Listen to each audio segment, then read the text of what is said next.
Hello guys, welcome back to my channel. আজ তোমাদের জন্য একটা নতুন ভিডিও নিয়ে আমি চলে এসেছি। তবে আজকের ভিডিওটা কিন্তু একটু আলাদা, কারণ আজকে ছিল আমার এক্সাম ডে। আর আমার এক্সাম কিন্তু পড়েছিল ব্যারাকপুর মহাদেবানন্দ কলেজে। আর এদিকে আমি ট্রেনে উঠেই গেছিলাম।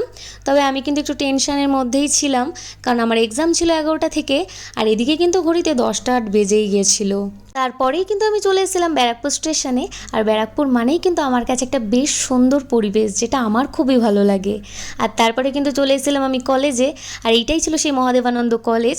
বেশ সুন্দর করে কিন্তু গোছানো ছিল কলেজটা। তারপরে আমি এক্সাম দিতে ঢুকে গেছিলাম। আর এক্সাম দিয়ে বেরোনোর পর আমার মুখটা দেখে বুঝতেই পারছো আমার কত ভালো এক্সাম হয়েছে। সত্যি বলতে আকাশের মেঘ যেমন এক জায়গায় থেমে থাকে না, সেটা বৃষ্টির মাধ্যমে ঠিক ঝরেই পড়ে, সেরকমভাবে কিন্তু প্রতিটা মানুষের জীবনেও সময়টাও এক জায়গায় থেমে থাকে না। ঠিক সেরকমভাবেই কোনো না কোনোভাবেই অতিবাহিত হয়ে যায়। তাই তোমাদের কাছে আমার এই 3 বছরের একটা ছোট্ট জার্নি শেয়ার করলাম। আমার 3টে বছর কলেজে দেখতে দেখতে এইভাবেই কেটে গেল। আমি জানি না ভিডিওটা কেমন হয়েছে বা তোমাদের ভালো লাগবে কি না। আমি কিন্তু ছোট্ট করে একটা ভিডিও করেছি। তো তোমাদের সত্যি যদি ভালো লাগে একটা লাইক করে অবশ্যই যেও।